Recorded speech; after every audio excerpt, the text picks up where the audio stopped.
I'm Amy, sex educator, somatic sex and relationship coach, and sex shop owner. And I'm April, VP of an international high-end pleasure products company and boss queen sex toy mogul. We're best friends who make our own rules about who we are as sexual beings. With everything from how to be a badass in the bedroom to top tips for bringing your relationship to the next level, we have something just for you. So sit back, relax, and enjoy the show. Don't forget to head on over to our website at shamelesssex.com for more. And for 15% off of some of our favorite sex toys, use coupon code SHAMELESSPP in all caps at purepleasureshop.com. Hello, everyone. Bonjour. We're in Montreal. Montreal, ça va bien?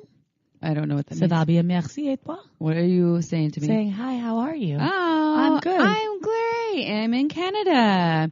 We had to wake up at 3 a.m. Yeah. to leave Santa Cruz at 3:30 to get on a 7 a.m. flight to fly 6 hours to arrive at Montreal. But guess what? We went right to the gym. We're good. And now we're eating cheesy popcorn, having a smorgasbord in the hotel room. With a little bit of wine. With some wine, with some French wine that's really good. It's a Pinot Noir. Yeah. But I don't know a lot about French wine, so I picked it based on the name because I like the name. What's the name? Well, it's La Bourguignon Chanson, which is song. You're good with the French accent. I studied French for 6 years. Oh, yeah, that's true. I forgot about that. High school. You were in Wisconsin. Yeah, I get it. It feels like we're in Europe out here. This is really a wonderful treat. This is your first time in Montreal, right? This is my first time. In Canada, I've only been to Vancouver. Yeah, I love Montreal as like one of my favorite cities in all of the country of Canada. Oh, yeah. And so we're in Quebec, but French is the language here, and you actually are required to learn French if you decide to move to Quebec. It's part of, they make you pass a proficiency test. I was telling you that in the plane. Yeah, they're trying to preserve the history, the language. I like it. What are we going to talk about today? So we have a couple of things on the agenda, folks. So we're going to wait to answer a sex question at the end. The sex question is about differing sex drives in a relationship. It's a newer relationship. Someone who wrote this actually late March, they want to remain anonymous, and they have a stronger sex drive than their partner. They're actually identifying as a female, so they want sex more than their partner. We'll talk about that later and ways to work with that. But today, our main feature of the podcast is going to be relationships, specifically more about attachment theory and the ways that we push or pull in relationships, put up walls or a little too much grasping or things that just get in the way of connection, as well as, which is on a similar note of long-term relationships and how this shows up in people who have children finding time to have sex. So I guess that's a little different, but this is about especially young children. Yeah, this is just obstacles in the way of relationship and sex, right? Like all these topics here, and that's what attachment theory is, and as well as having children gets challenging, and then just having differing levels of desire. So we'll get into all that in a little bit. We want to read one of our reviews, though, because we have some great reviews on iTunes. April, tell everyone about iTunes and how much we love them. Well, let's see. We have 104 reviews right now. Woohoo! When this podcast aired, which is great. And we thank every single one of those humans for writing us. But if you haven't and you're a listener, please go onto iTunes. What it does is just helps us get the message out. It improves our ratings so more folks can hear the Shameless Sex podcast and what we are putting out there. And from the looks of it, we get 5 stars. Everyone loves us and has really positive feedback. So if you haven't done so and you're listening, if you can take a moment out of your busy day and write us a review on iTunes, we will love you forever, and we will read them on the air from time to time. And if you want me to do it in an accent, I can. I will practice, but I can do that as well. There hasn't been any recommendations, or not recommendations, but requests for accents lately. So I just want to... American. I'll do American. Okay, so April's going to do an American accent. I liked your Minnesota accent. That was fun. Oh, yeah. Do you want to read this one? Sure. All right. This is titled Yes to Everything from Just That Blonde. Ooh. Yeah. First of all, read it in great name, Just American. That Blonde. Or maybe French. Oh, no. We did that weird try that. Yeah. Okay. Honest, positive, and informative. April and Amy are so funny and they talk about such important things. I would have never thought I'd learn so much about myself listening to this, but I've recommended it to so many girlfriends. Boys, you could also stand to learn heaps from it. Thanks for talking about so many things and helping break down shame I didn't even know I had. You guys rock. Woohoo! Yay, thank you. Just that blonde. April's wondering if this person's from Australia because they said heaps. Yes. Heaps. That's a common thing they say in heaps in Australia. Yeah. So I bet she is, or they are. I don't know if there was a she, but just that blonde, I think there's some. Yeah, we don't know. But thanks. Well, it said boys to men and boys. Okay. All of you. All of them.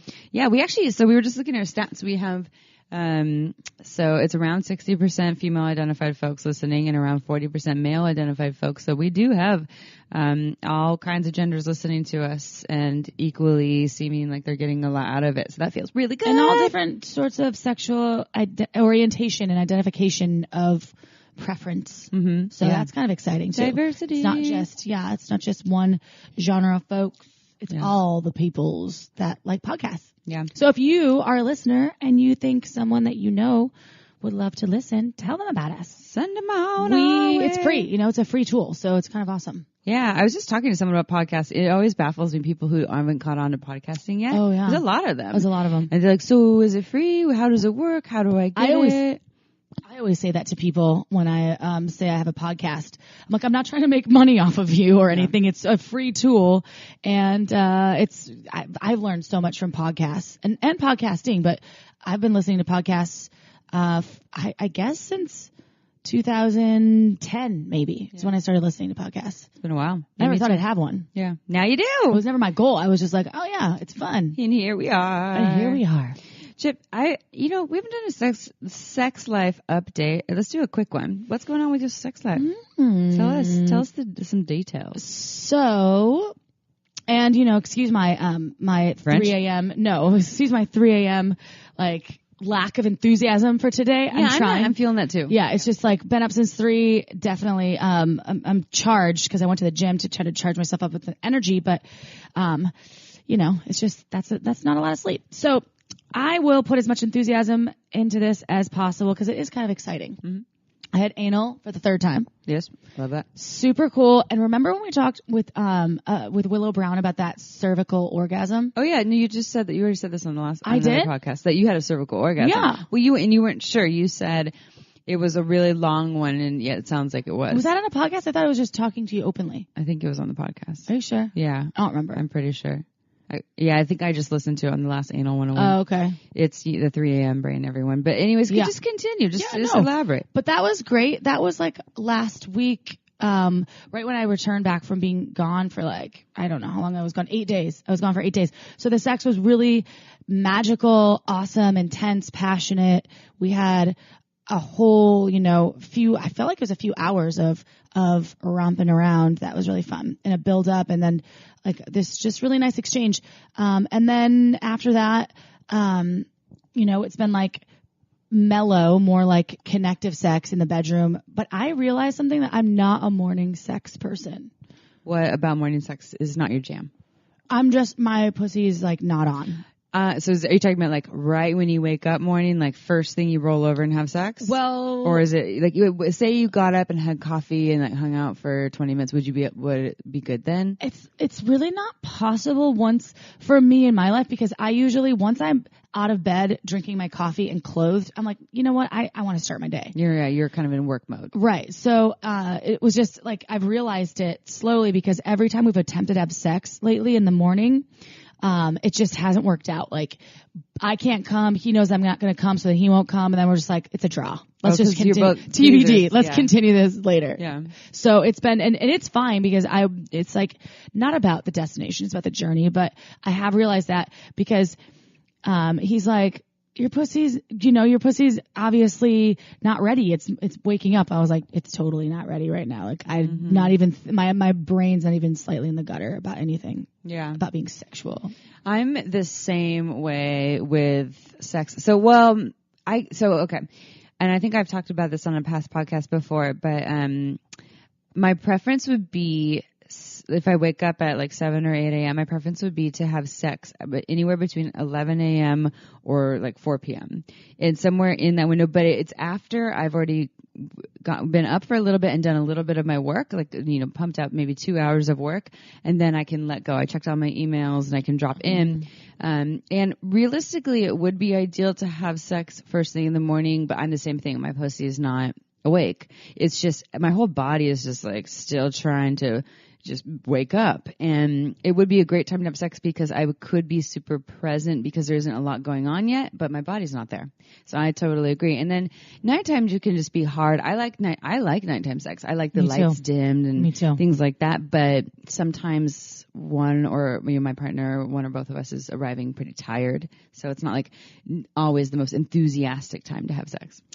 I don't know. With my ex-husband, he was a morning sex person all the time, but it was like literally like roll over. And half the time I was half asleep and I would never really have an orgasm. It would just be like for him. And I would just be like, okay. But, nowadays I'm more present and I'm like, oh, I don't know. I'm not really into it right now. Let's like revisit this later. Or if we do start to have sex, then I'll be like, I know I can't come. Even sometimes I'll use my vibrator to try to orgasm and it still won't respond. Part of the morning, yeah. Yeah. Everything's sleeping. It's still waking up. And I'm not a morning person as it is. So plus my brain, I'm like, oh my God, what meetings do I have to get to today? So it's like not a sexy thing to think about when you wake up. And that's what meetings you have. That's part of everything that not everything, but a lot of what we're going to talk about today is the negotiation around sex. And just because one person is a morning person doesn't mean that the other person has to be as well. You negotiate, so say April and I are having sex. You're a morning sexer and I'm an evening sexer, and I don't do well in mornings and you don't do well at night. We become the late morning or early afternoon sex people, and we figure out how to do that. Lunch break sex. That's something that I want to share because that's super hot to me, the daytime sex. Like hot, what do they call it? Afternoon delight? Afternoon delight. That's what I've been calling. I'm like, you want to come over for a little afternoon delight? Because I'm not full from a big dinner, and so I have more energy. I've been like laying out, working. I've accomplished some things. I'm not just waking up, and I'm like, come over, and then let's get naked and like have daytime sex. And that's like something that I enjoy. Don't do it enough right now, but last summer it was on. We did that often. It's a good break in the middle of the day. You get to go and focus on work, and once you feel like you've accomplished some things or maybe gone to the gym or whatever your day looks like, if you're raising children for other folks, doing your childhood thing and child rearing thing, and then the kid goes to sleep at 12 or 1 for a little nap, and you just have your afternoon delight. It's a good little break. Take your lunch break, drive home from work. Hey. Hurry up, get here now. Hopefully you don't live in Austin, Texas, where there's a bunch of traffic all the time. Oh, or LA. Or pretty much any urban city. But that's I think the art of negotiation, or at least bringing some excitement into the monotony of long-term relationships, especially. Sometimes it can get monotonous, like you get into a routine every day, and it's hard to break free of that routine. Especially, I know that people with young kids, that is like, because they're not getting any sleep. Yeah. And so I feel the pain of these. Well, I feel like I have a young kid today because I feel so exhausted from my travels. But my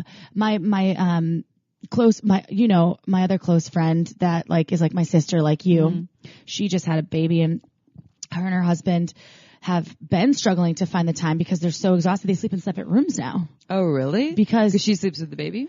Because the baby sleeps in its own room, in her own room, but she'll get up and nurse, and then so one of them won't have to always be waking up the other because they're both light sleepers. Yeah. So they sleep in separate rooms for now. I mean, they're just like, it's temporary until the baby gets sleep trained. Well, that makes sense. That totally makes sense. But that's totally killed their sex life. I think. Of course. They're like, what do we do? But they're definitely good about discussing options with each other. They communicate a lot, and it's impressive to me. They're not just brushing it under the rug. No, and they're not ignoring it. They want to actively pursue a healthy sex life. So it is a goal of theirs. But I'm like, oh, how are you doing that? What are you doing? I'm not gonna, judge you. I just want to know what the options are for people in that situation, because I don't know that situation. I don't have kids. So. Yeah. I think, and that becomes the thing with kids. We had someone that responded to a survey. We have a survey on our website. If you go to shamelesssex.com, there's a survey on there that just kind of we're trying to figure out who our listeners are. And we've already had 350 people respond, which is great. So we know our demographic. And someone did respond with desiring information about that. What do you do when you've had kids? And it's this idea of the dead bottom in the bedroom. The sex is virtually or non-existent at this point, and it's in all of the tools and tips. Not all of them, but a lot of the tools and tips that we talk about don't apply because there's no privacy for sex, and it really does become a planned thing. And this is what April and I suggest, is that you plan one day a week where that's guaranteed time. You get a babysitter. You get someone to come and help. And what did you say, April? There was like a website for that, right? I mean, there's if there folks are living in an area where you feel like you don't have access to childcare, there's a website, care.com, and I believe that it's pretty much nationally speaking. So I don't know about abroad. So pardon me, I don't know that, but I know in the U.S. You can for sure get a sitter in 95% of areas, maybe not in the middle of Montana, but most of the areas that you live in, especially if there's, 10,000 plus people, you will be able to find childcare. And it's people with background checks and things. I mean, I don't know a lot about care.com, but I know friends that use it often. And they found nannies with it. They found sitters. But there are options. It's like 2018. And so utilize the internet, and then you can interview these people before you go and just like have them at your house. And if for some reason you don't want to leave your house, you want to have date night in the house, then just, have a sitter take the kids to a play date or something. Yeah. Or go have them come in the earlier part when it's still light out and go to the park for an hour or two or something like that. But I mean, the key point here, take the kids to a movie. Yeah. But if you have an infant, it's a different story, but there's options. There's always options, and it's all about scheduling and finding, this is the suggestion we have, and you can tailor make your own rules, but one day a week have scheduled, a 3-hour window where you and your partner, maybe there are multiple partners, you have intimate time where it's just you during that. And maybe it's not going out and, going to a movie with your partner, that might feel nice. It's pretty hard to connect during a movie because you can't really talk, and you could look each other in the eyes the whole time. Why would you be at the movie? Yeah. Go do something where you can connect, and then also have a space where you can be intimate, even if it's just a space to make out. And that is your guaranteed intimacy time. And then the rest of the week is, let's just see when we can fit it in, but at least we have this guaranteed time. Well, there's like that whole, I think I've talked about it before too, it's like the balance between what you put into something is what you get back. I mean, with everything, whether it's friendships, people wonder, they get invited to parties and they never go, and then they wonder why the invites stop. I've heard that before. Like, I used to get invited, but I never get invited to parties anymore. I'm like, well. Yeah, me too. Like, you disappeared. You disappeared. So no one's going to invite you. They just assumed you're not going to go. Well, it's a waste of time.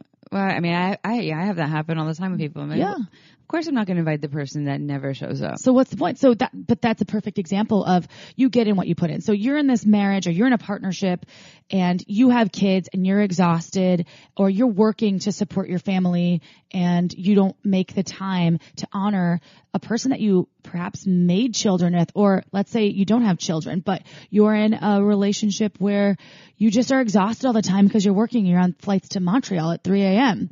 Mm-hmm. Like, I don't think I could bang it out today. I don't think April and I are going to be banging it out today. No. But if you are choosing continuously to put your partner on the back burner, it's going to result in there'll be issues with it, because you're going to get back what you put in. And I have been guilty of this in the past. Me too. Where I was totally checked out, and I was just like, come on, why don't you understand? I just got done working. Like, I've been so busy, getting defensive, like super defensive talk. Mm-hmm. Right.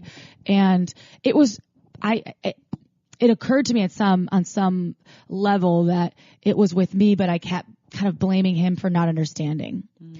And this was in a previous relationship when I was working 60 hours a week, and it was really hard for me. But then now I realize I need to make time for my partner, and that's super important. And for my friends, because you get in what you put in, just like the parenting stuff or work. You're super obsessed with work.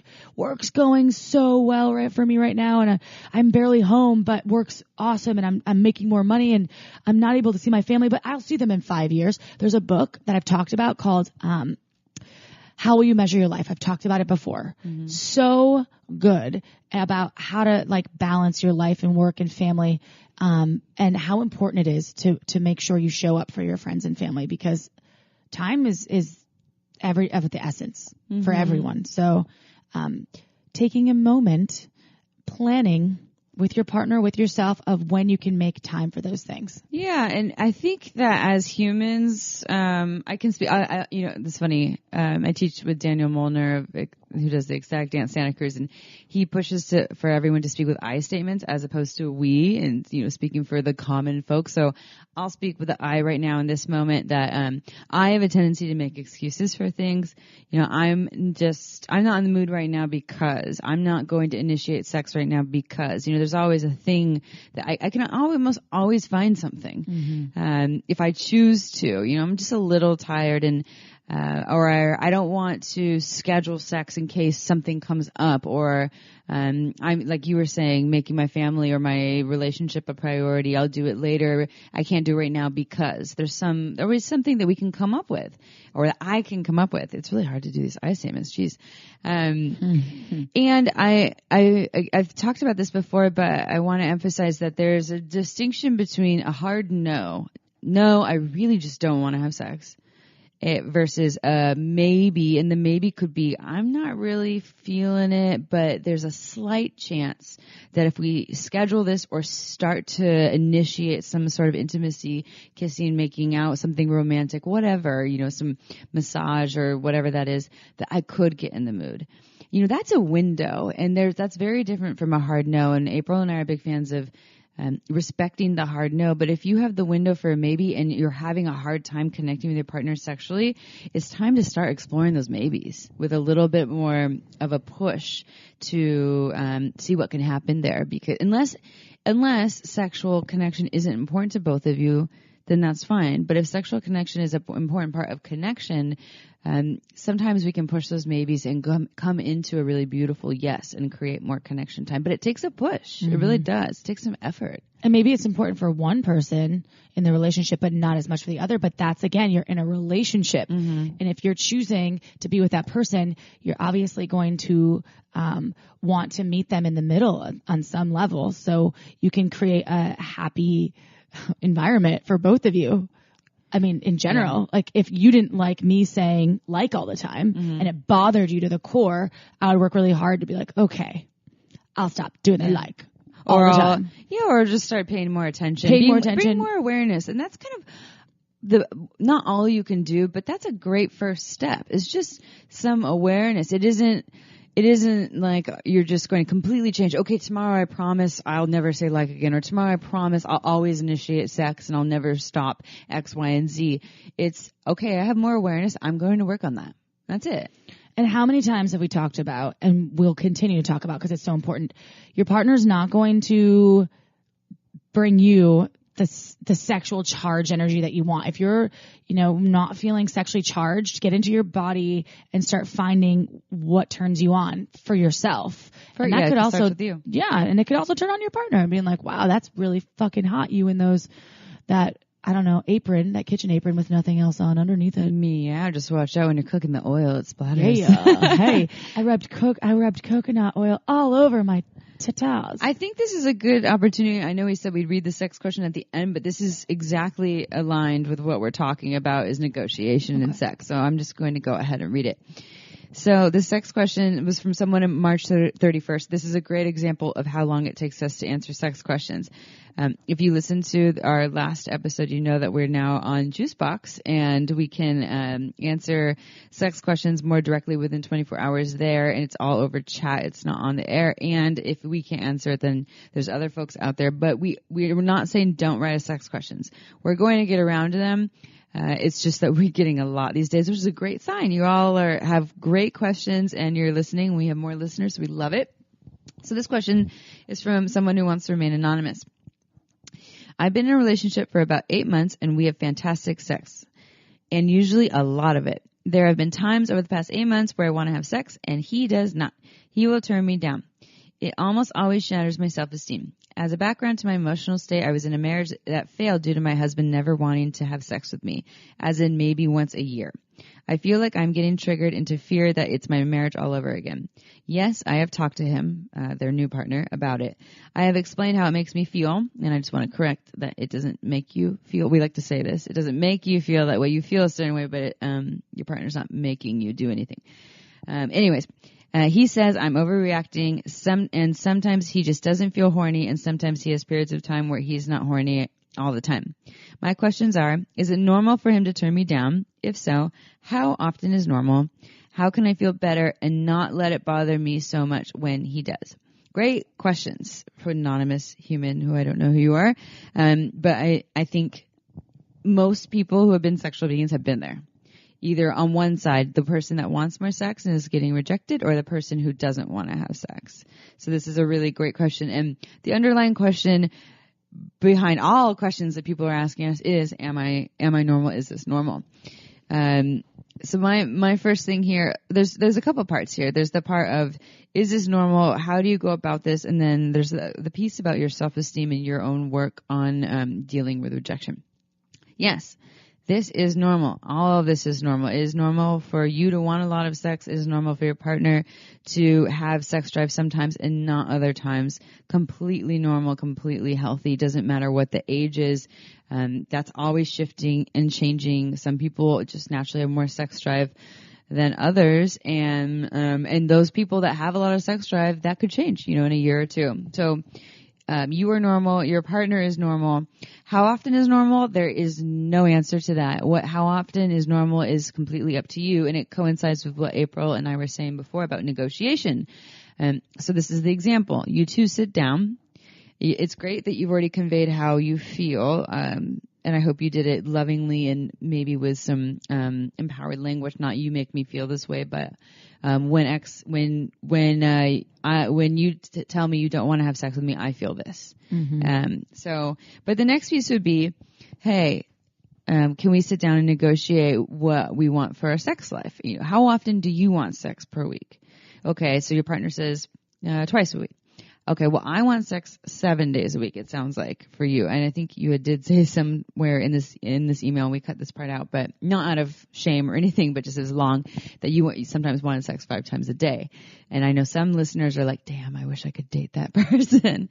So say you're 7 days a week, they're 2 days a week. How can we meet in the middle? Okay, we're going to have sex 3 to 4 times a week. And what does sex even mean? Is it always penetrative sex? Can we open it up to mean other things? So there's not a lot of pressure for it to be penetrative sex 3 to 4 times a week. Can oral sex be part of that? Can making out and dry humping be part of that? Can just using hands all in the genitals be part of that?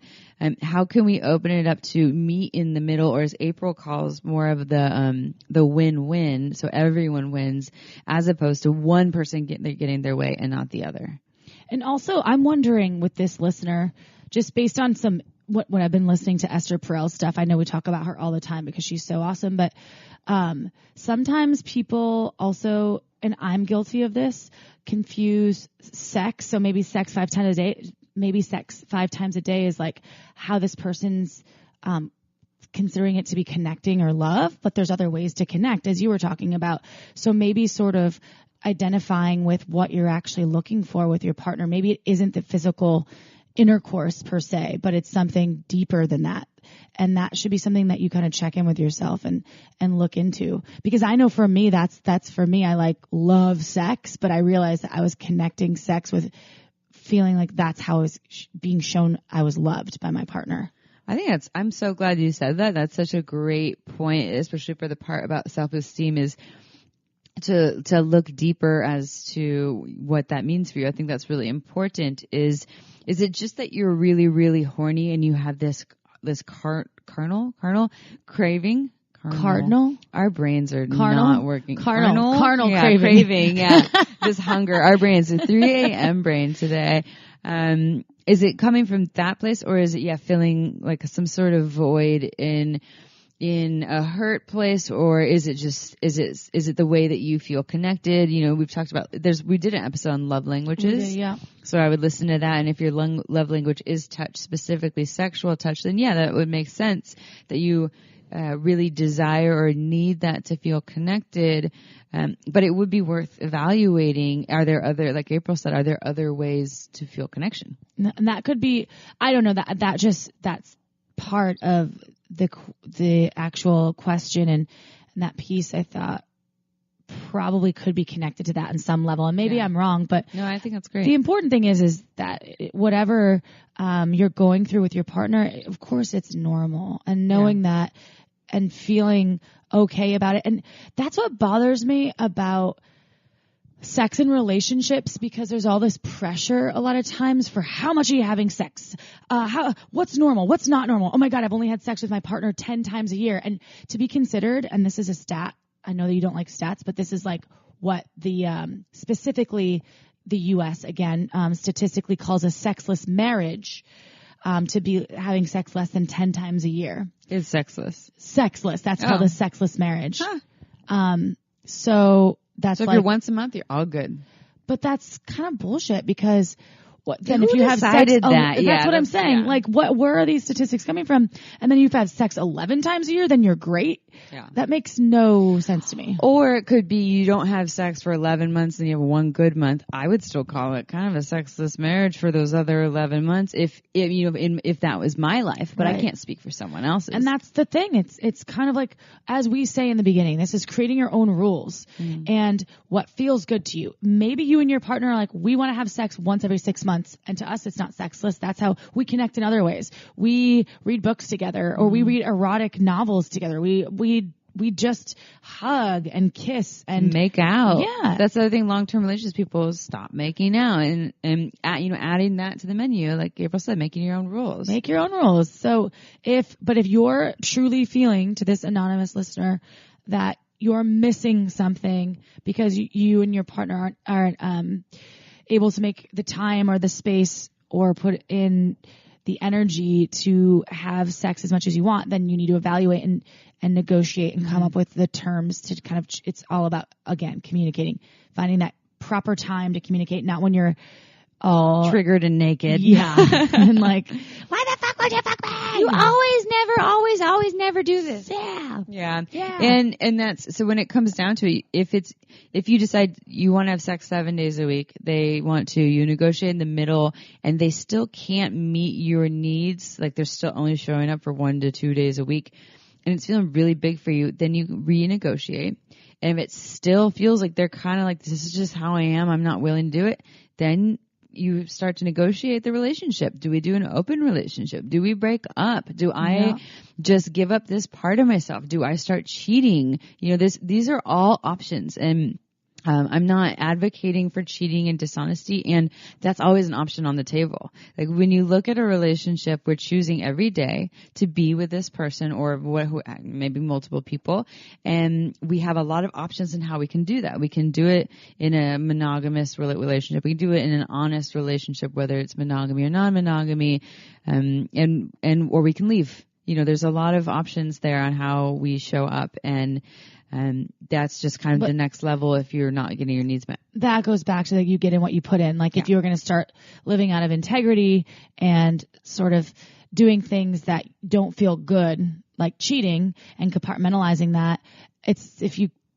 really want to honor the partners or partner or whoever, then honesty will set you free. And I'm coming from a place of I did that. I compartmentalized. I cheated. And it didn't feel good.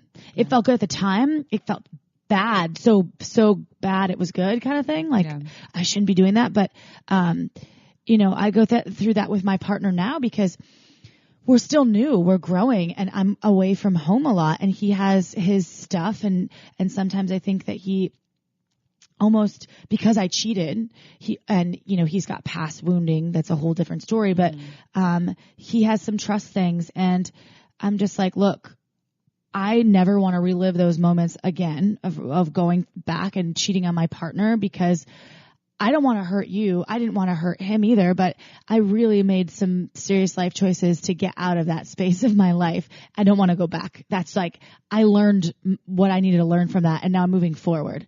And I'd prefer, and if you as well, to him, if you are feeling a solid, like, I need to be with other people, let's talk about that.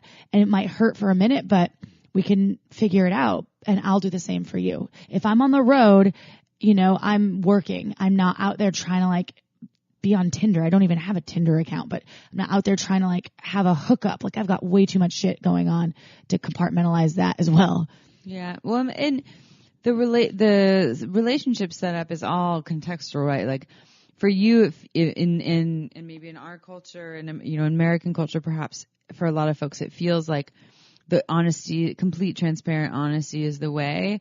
And in other cultures, sometimes the don't ask, don't tell thing is the norm, and it just really depends. So again, you get to negotiate, even within American culture, you get to negotiate what feels right for you. And I think let's go to point 2 then about, and April, you kind of already commented on that of doing a deeper questioning. This person is asking, how can I feel better and not let it bother me so much when he does reject me? Okay, first of all, I've said this on past podcasts, but rejection of sex or of a date or it's hard.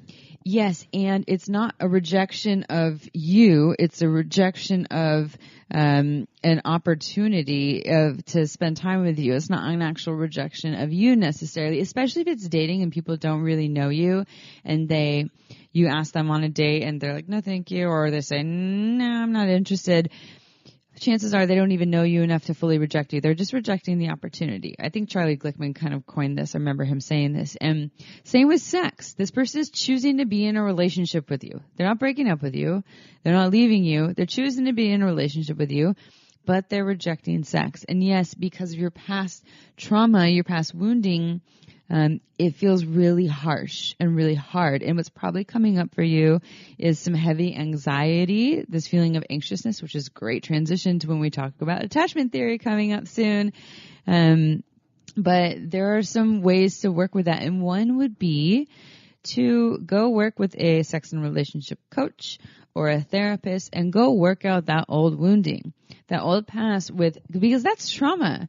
To be in a marriage for however long you were in that marriage, to be constantly turned down and rejected, sex one day a year or one time a year or something, that is in itself a form of trauma and can be worked out with someone in a way that you can potentially, I don't want to say heal, but relive it, revisit it in a way that makes it so it's less painful. Because yes, this is actually a really issue between you and your partner, and a big part of it is yours. And it's yours to find a way to, 1, communicate clearly with your current partner, 2, negotiate the relationship and sex, and then 3, do your own work so that when your partner doesn't want to have sex with you, you can handle it. And we'll talk about that in a second when we go into attachment theory, but all of those deserve space because your partner needs to be able to say no, just like you do. That space has to be there, otherwise people will feel pressured, and like you said, you don't want them to. So very important. That whole not enough feeling is what comes up, even if it's a rejection of, even if it's not even a sexual rejection, which is, I think, one of the hardest, but even if it's a rejection at work about an idea. And that happens often in life where, people are not always on your page, but that's what makes humans brilliant. We have all these different minds surrounding us that can change our perspective or influence our perspective. But with sex, it is hard. It is a solid, you feel rejected. Or if you're dating and someone doesn't call when they're going to say they're going to call, or you don't hear from them again and you thought you had a really great night, that's hard because you take it personally, like, I am not enough. I should just be a cat. I do this to myself.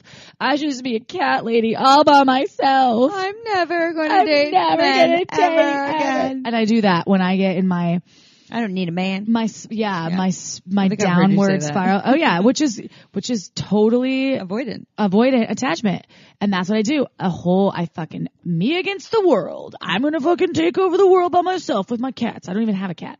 I don't even really like cats that much. I like all animals. Her but goldfish just died. She has no pets. It's true. I just have some plants that are barely hanging out. Rest in peace, Shawarma. Yeah, Shawarma. Shawarma. R.I.P. We flushed him. I watched him take his last breath. Bye, Shawarma. He was dying. Like, he was, I mean, you saw him.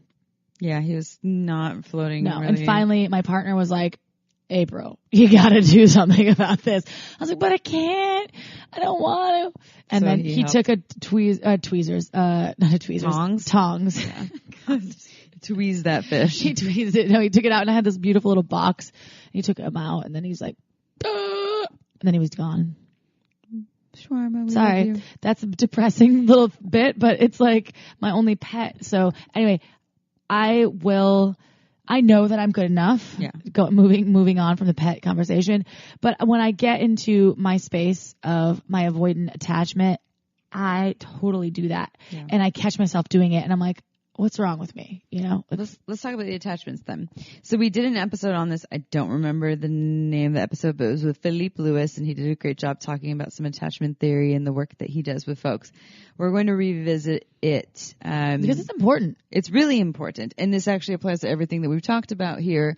And specifically with this person, I'm just making an assumption that they're going through some anxiousness. But if they're feeling like it's really hard when they get rejected, it sounds like anxiousness, because they're not saying when they reject me, I want to break up with them. You know, that would be avoidant. It's like, you reject me. Okay, well then I'm leaving. Yeah, that's an avoidant thing. So attachment theory, I'll give you the Cliff Notes version. So, attachment theory suggests that there are a couple different ways that we attach in relationships. It's very much based on our childhood and how our parents did or did not show up for us.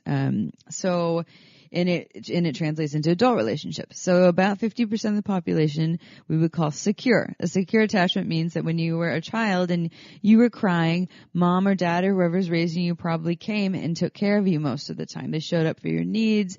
You didn't have to cry yourself to sleep, or they weren't inconsistent. They usually like, oh, you know, baby needs help. Here we come to the baby to take care of baby. Then when you grew up, the way to know if you're secure is that when things get hard with your partner, you're in an argument or they're explaining, hey, I'm hurt about something, or things just get challenging, you don't feel this desire to either grab them, please don't leave me, or a desire to push them away and run and be like, I need space from you, or I need to break up with you. You can hold your ground and be like, all right, let's talk about this. So that's secure. But then we're saying roughly 50% of the population. If you are in your 30s and up and you're a single person, you're like, where the fuck are all the secure people? Because they're all married in relationships. Not all of them, but that's what happens. A lot of them. Is it 50% of ish? Right. Right. Like you know how I feel about statistics. Right. And again, this is going to be based on I would think it'd be cultures. so much less though. To be honest, that more people will be avoidant, and yeah, I think like less. I think like 30%, in my opinion, just out of people that I know, where I'm like, I honestly, and I'll just put this out there, and you might not like this, but this is a theory that I have, no stats backing up. I don't know one single relationship throughout parents, my friends, younger people, that's like a super awesome, healthy, beautiful relationship. Everyone's got shit. Everyone has shit. But so yeah, I want to throw healthy out the window, because I think healthy is having shit and dealing with it. Yeah. And approaching, but everyone has stuff. No one is just like, the people that like, relationships should be easy. I'm like, well, you must not have any passion. You must be living in a cave under a rock. Or not talking about things. Yeah. You must have a lot of cats. I remember when relationships were easy for me. It was my very first love. And it was because we didn't deal with stuff. And guess what happened? We stopped having sex after a while. And I love this man to death to this day. He's one of my best friends. But when you just brush stuff under the rug, it's like, it kills passion. That's my first relationship that I had. Same thing. Yeah. And it was like, we never fight. We always get along. We're so good. And then we'd have a blowout. And then I was like, I don't want to ever sleep with you or anything. Like, why are we even together? We're just homies. We're friends. Yeah. That'll kill relationships for sure. So anyway, that was a side note. So we got 50%-ish are secure. Now let me add to what you just said, April, is that, so for me, I'm secure. I have a secure attachment style until I'm with someone who's avoidant, which we'll talk about in a second, and then I become a little bit anxious. So when we say 50% are secure, it can change. It doesn't mean they'll always be secure. It doesn't mean that they're not secure with other tendencies, and they can be secure with other things that they gravitate towards if someone triggers them. So The next style I'll talk about is avoidant, and this is about 25% of the population-ish. And again, this is a theory, so I'm not speaking absolute pure truth. It's a theory, and it's an estimation or approximation of the amount of people the that would identify. Emancipation Proclamation? Yes. Declaration? Yes. Exclamation. Yeah. Okay, so avoidant. Avoidant would be when you were a little child and you were crying, your parents actually didn't show up for you. Or not a lot. You had to often cry yourself to sleep, or they were too busy to take care of your needs. Mommy, daddy, I need this. And they're like, nah, I'm not, shut up. You're just a kid. Or they weren't even there to take care of that. When you grew up as an adult in a relationship, what happens is when things get hard, you have a little bit of one which is what April has, and I have a little bit of too, but I'm not avoidant. The self-sufficient thing. I don't need anyone. I can take care of myself. It's not safe to let people in because they're going to let me down. Mm-hmm. And so what you do when things get hard is that, and not always, but the tendency is to push. I need to run. I need to hide. My partner is bringing up some heavy stuff, or we're both triggered. I'm going to break up with them, or I just need to leave the room.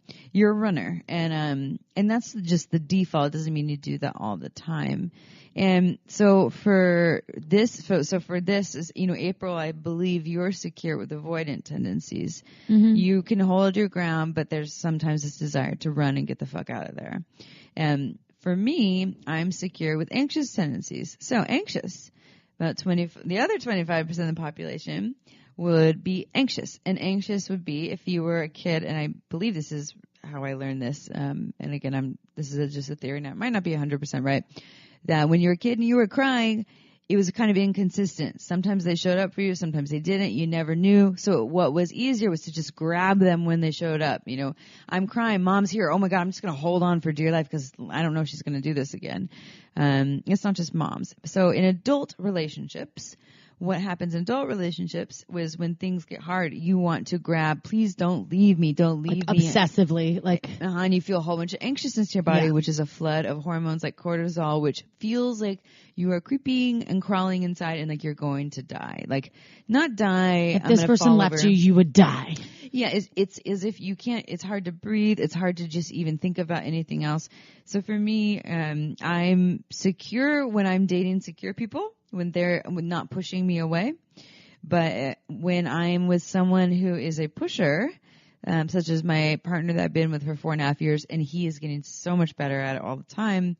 But if he pushes me away a little bit, shuts down and shuts me out, I get anxious. And so that's why all the percentages, it's like you can say 50% are secure, and those secure people still can experience anxious and avoidant. But then there's also it's a super small fraction of folks that have had super traumatic. There's the folks that have their combination of this, I forgot the name. Detached. Yeah. Detached attachment style. There's actually, I think there's some theories that actually don't even include that one in there. Okay. But that's people that had some serious trauma and things grew up in a crack house or something really intense. Really, really hot, really right. hard. And again, someone who extreme abuse and I will say that some people with some serious trauma can be any of those because they're probably more likely to be anxious, avoidant, or what was the one you just said? Detached as opposed to secure. And anyone can be anything based on the work that they've done. If you had a hard childhood, but maybe when you were, age 1 to 4, but then grandma showed up really big for you when you were 5 and taught you that she was going to always show up for you when you needed something, that can heal that. And that's the thing about these attachment styles. And so for this, I don't know if this is a woman, this person in the sex question about the partner that doesn't want to have sex with them as much as they do, if you're going through anxiousness, there are tools that you can work with that. And I will say that anxiousness is a hard fucking gig. It's a hard one. Isn't there, there's, I think part of this whole attachment theory that a lot of folks that are anxious attract avoidance and then vice versa. Exactly. And so it's a chase. It's like a push-pull. Yeah. And that's, I think, a great example of my partner and I, because he's created super, super secure, attached people that he's raised. So meaning his daughters are all pretty excellent with their attachment situations. Like they're secure people. But in general, I think that I'm more avoidant and he's more anxious at times / sometimes he's avoidant. Like he has some of those tendencies too, but he has a lot of security because he grew up with like, at least one parent. Parent that showed up. That really did show up. And that's all you need, as long as you have one that shows up. But those tendencies come out like in certain times where I'm like, whoa, dude. And I don't know why that is, like, that the avoidant attracts the anxious. And I think the avoidant needs the anxious on some level. Well, yeah. Like I'll speak to my partner who is avoidant. He's avoidant and wants to push, but it's on his terms, because he still wants to feel needed. So he likes when I need him, but he also, it's like this, this deep operating system that's running the show, which is the wounded child. It's like the adult you says, I want to be in relationship and connection, but the hurt you turns on when you're triggered and is like, I'm going to run the show and I'm going to push you away. But deep down, I also want to feel needed. It's kind of a mind fuck for everyone. So we can learn tools to work with these things. If you are anxious, you find your tools when your anxiousness comes up. It doesn't mean you get to tell your partner, never make me feel anxious, because one, they're not making you feel anxious. And two, it really isn't their job to fix your childhood wounding, but they can work with you. And I'll talk about that in 1 second. On your side of it, so you're anxious. What can you do to work with your anxiousness? For me, my tools are reaching out to my friends, my family, whomever I need so I can feel supported. Or for me, also moving my body is helpful. Sitting in meditation is impossible when I'm feeling anxiousness.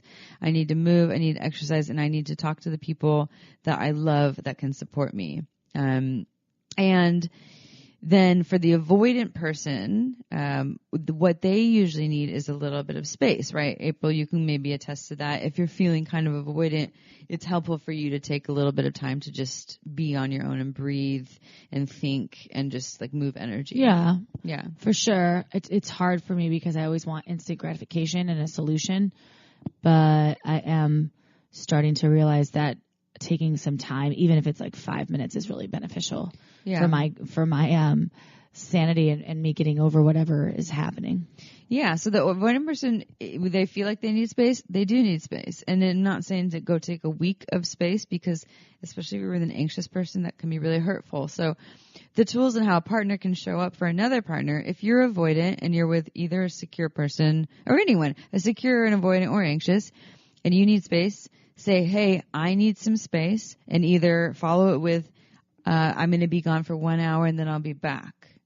Or so to let them know I'm not leaving you forever, because that's what it will feel like for especially an anxious person. Or if you don't know how long you need, say, I'm just feeling like I need some space. I still love you, or I still care about you, but I just need a little bit of time. I'll return back when I'm ready.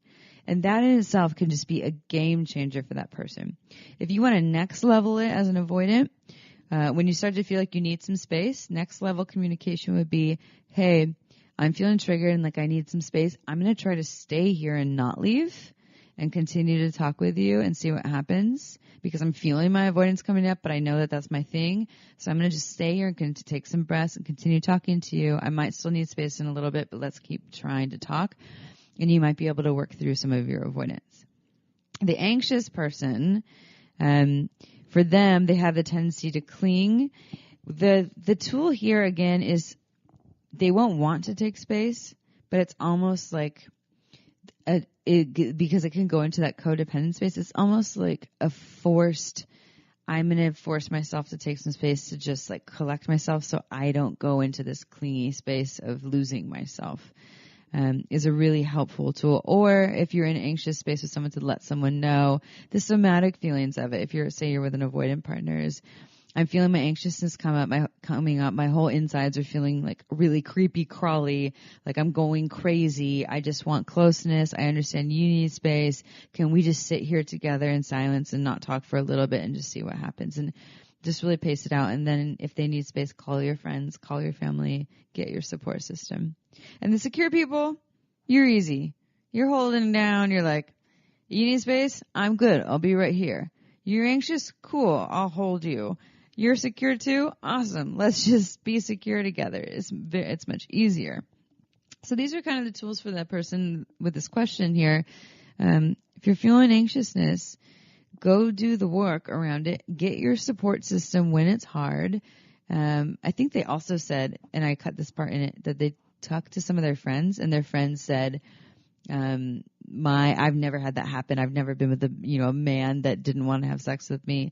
So don't talk to those friends. Mm-mm. Talk to the friends that can give you advice that is fully supportive, that doesn't tell you that you're not normal. And if he wants to work with you and through this situation, like, talk with him and come up with a good solution. It sounds like friends saying that. I never have been that kind of friend where I'm like, oh, that guy is so lame. You need to break up with him. Yeah. I'm like, okay, are you too happy?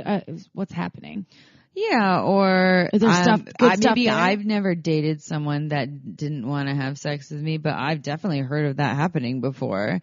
I have a really great friend from college that is in a marriage that, they go years without having sex. Yeah. And she's, in general, there's other things on the table that makes their relationship beautiful.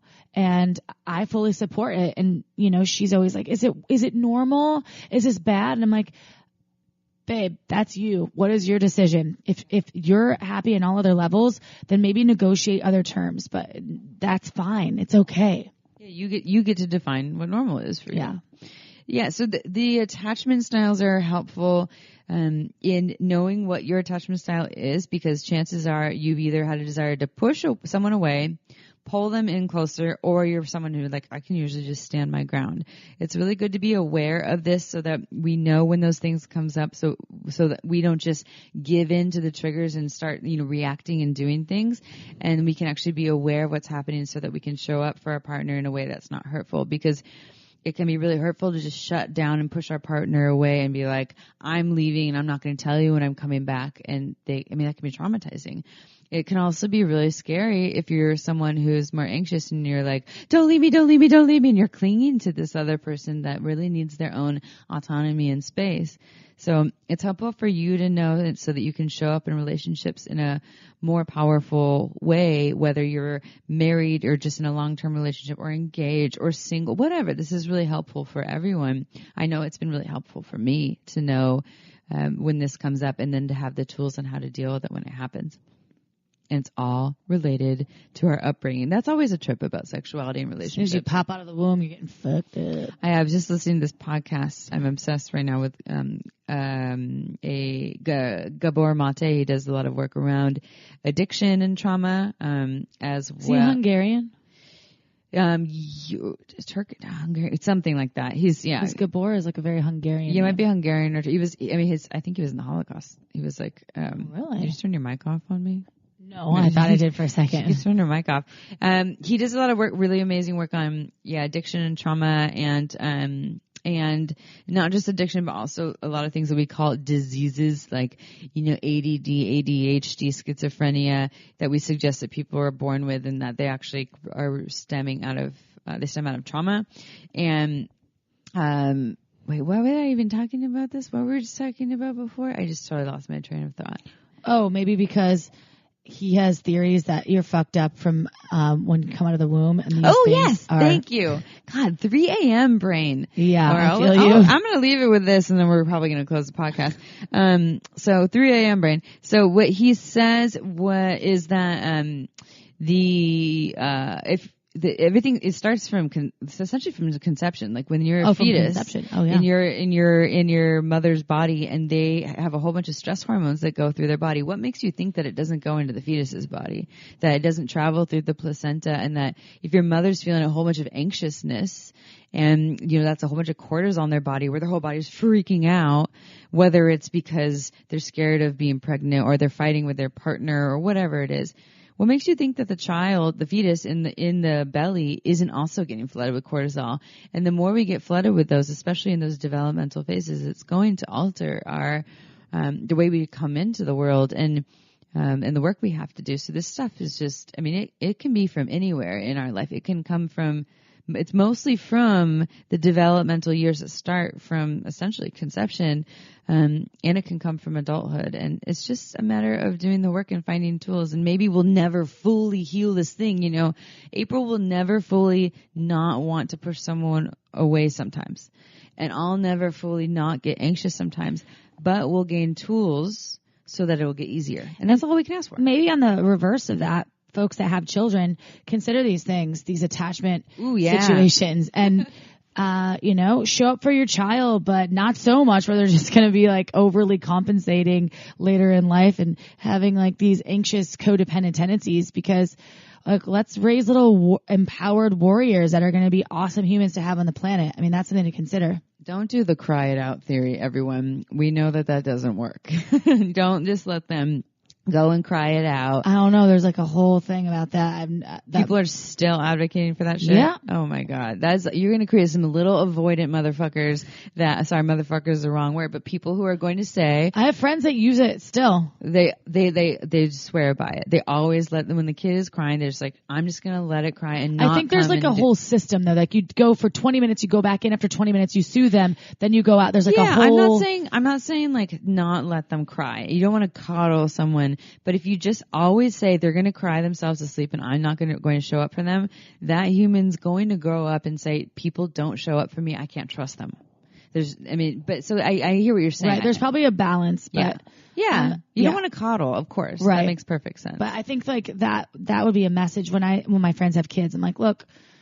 Balance. Do things that feel good and not overly helicoptery or. What is helicoptery mean? I don't know if it's a word, but helicoptering maybe. I don't even know what you're referring to. Like helicopter momming? I don't know what that is. Where you're just like hovering over the kid all the time.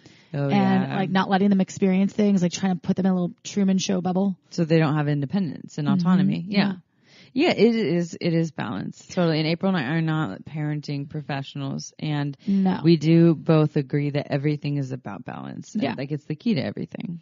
I just wanted to throw in that last thing because I think that we get a lot of parents that do listen to our podcast. And, there are things you can do for yourself, but there's also things that you can do for this child that you brought in, or this children that you brought into the world. So maybe read the attachment theory book. Oh yeah, that book. Yeah. Yeah. So this book, April and I both read that we love. It's called Attached. It's by Amir Levine? I don't know if I'm saying. I think so. We have it at Pure Pleasure. Go to purepleasureshop.com. Look up Attached. You can get 15% off with the coupon code SHAMELESSPP in all caps. It's a really easy read. It even has some workbook pages in there where you can figure out your attachment style and gives you some tips on how to work with it. Really, really helpful in ways to show up in relationships in a more powerful way, both for yourself and for partners. And hopefully y'all took something great from this podcast because there was great information. And we have to wake up at about crack o' dawn tomorrow for some meetings. Yeah, we gotta close this down because if you can't tell, our brains are shutting off. I know. I feel like there's great information, but my brain just I started talking, forgot what it's going to say. I know. So I helped you to go now. I had your back. Thanks, Chip. Well, y'all, thank you for listening to us. We look forward to being with you every Tuesday because you rock and we love you. So tune in next Tuesday. We see you next Tuesday with all the things. Ciao for now. Don't forget to head on over to our website at shamelesssex.com for more. And for 15% off of some of our favorite sex toys, use coupon code SHAMELESSPP in all caps at purepleasureshop.com.